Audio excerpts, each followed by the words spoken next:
September 28, 1918. Marcoing, France. A British soldier stands in the ruins of a French village, his rifle raised. Through the smoke and chaos of battle, he sees a wounded German soldier stumbling through the wreckage, unarmed, injured, no threat. The British soldier has a clear shot. His finger rests on the trigger. For a moment, their eyes meet.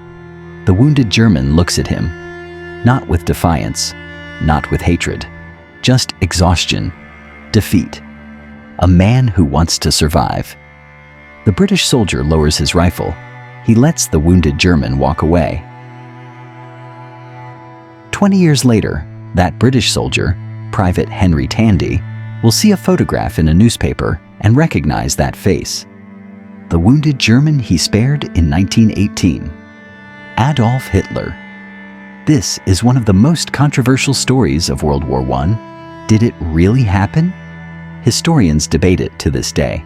Some say it's myth. Others say there's evidence it occurred. But this is the story that became legend. The story of a split-second decision that might have changed the course of history. To understand this moment, we need to understand the man at its center. Henry Tandey is born in 1891 in Leamington Spa, England. An orphan, raised in difficult circumstances. At 18, he enlists in the British Army, looking for purpose, belonging, a way out of poverty. When World War I begins in August 1914, Tandey is a private in the Green Howards Regiment. He's 23 years old, unmarried, unremarkable by military standards. Over the next 4 years, he becomes anything but unremarkable. Tandey fights in some of the war's bloodiest battles: the Somme, Ypres, Passchendaele, places where thousands die for yards of muddy ground. He's wounded multiple times, gassed, shot. Each time he recovers and returns to the front lines. His superiors note his courage, his willingness to volunteer for dangerous missions, his refusal to leave wounded comrades behind. By 1918, he's a decorated veteran. He wears the Distinguished Conduct Medal for bravery under fire, the Military Medal for gallantry. He's been mentioned in dispatches, official recognition of exceptional service, multiple times. But the action that will make him the most decorated British private soldier of the entire war hasn't happened yet. That comes in September 1918, during the 100 Days Offensive, the final Allied push that will end the war. September 28, 1918, the Battle for Marcoing. Marcoing is a small village in northern France, near the Hindenburg Line, Germany's supposedly impregnable defensive position. The British are attacking, trying to break through and force a German retreat. Tandey's battalion, the 5th Battalion, Duke of Wellington's regiment, is part of the assault. Their objective? Capture the village and the canal beyond it. The fighting is brutal. House-to-house combat, machine gun nests, artillery bombardment. The Germans are defending desperately, knowing that if the Hindenburg Line breaks, the war is effectively over. Tandey is in the thick of it.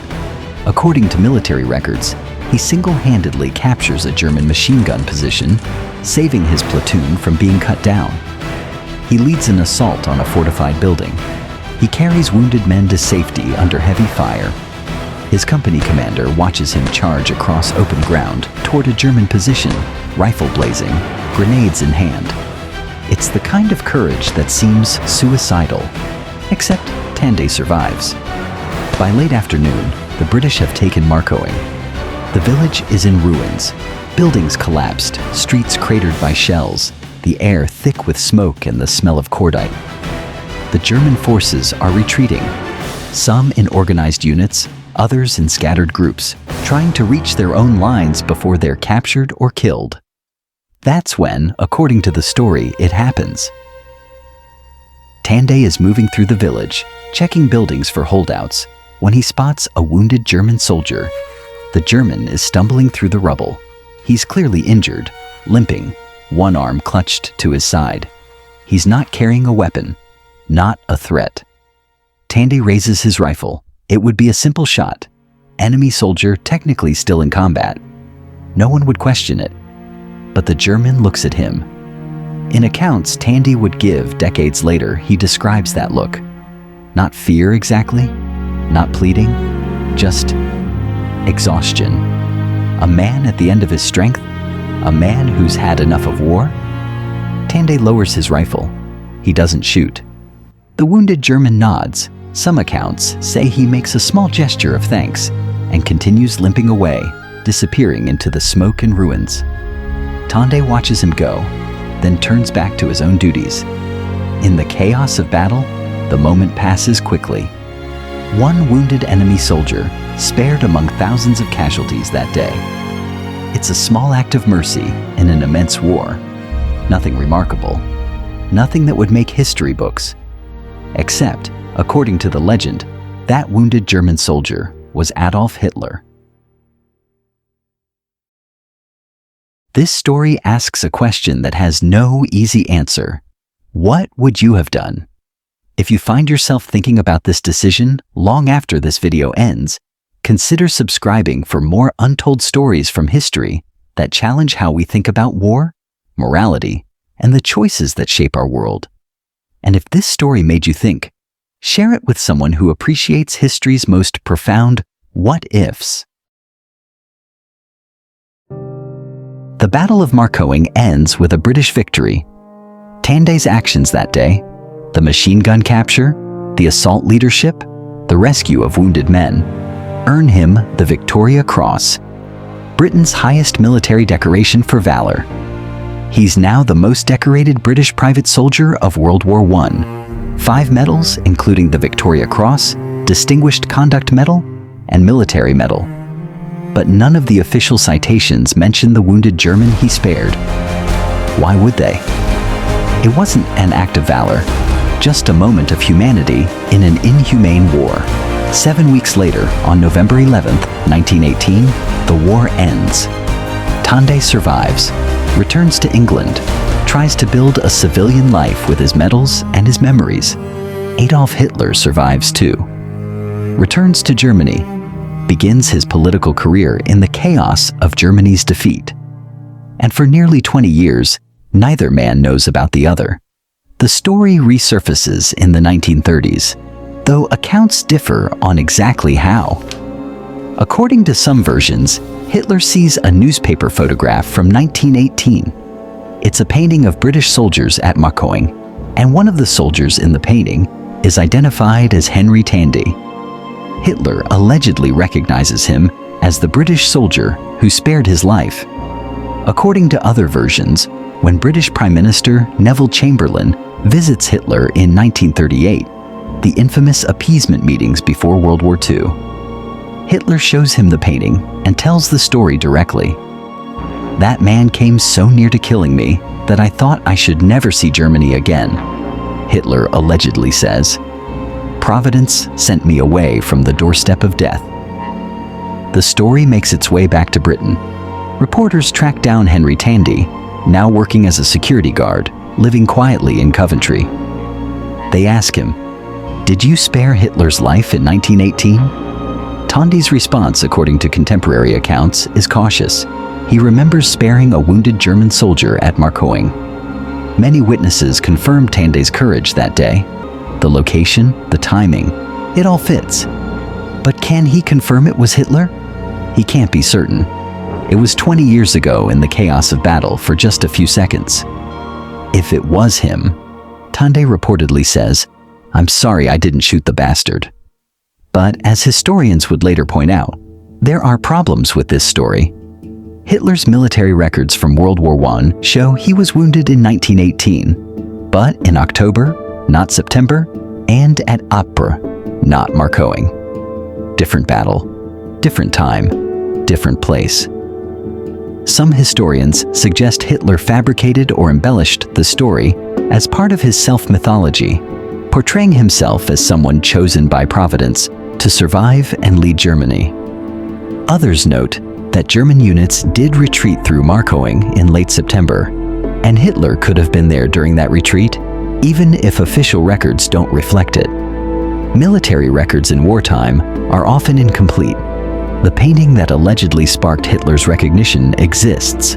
It shows Tandey at Marcoing. But there's no contemporary evidence from 1918 or the 1920s that Hitler ever mentioned being spared by a British soldier. The story only appears in the late 1930s, when Hitler is already Führer and constructing his own historical narrative. And Tandey himself, in later interviews, becomes less certain about the details. He knows he spared a wounded German. He's less sure it was Hitler specifically. So what's the truth? We may never know for certain. What we do know for certain is this: Henry Tandey fought with extraordinary courage at Marcoing on September 28, 1918. That's documented. His Victoria Cross citation describes his actions in detail. Witnesses confirmed his bravery. His medals were earned, not fabricated. Adolf Hitler was wounded and in the general area of German forces near the British lines in autumn 1918. That's also documented, though the exact dates and locations are less clear. Whether these two men actually encountered each other in that specific moment, a British soldier with a rifle, a German soldier unarmed and wounded, remains uncertain. But the story became famous. It became part of both men's legacies.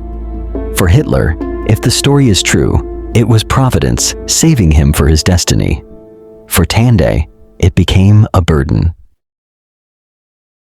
When World War II begins in 1939, Tandey is 48 years old, too old for active service, but he volunteers anyway. Works in civil defense during the Blitz, helping rescue people from bombed buildings in Coventry.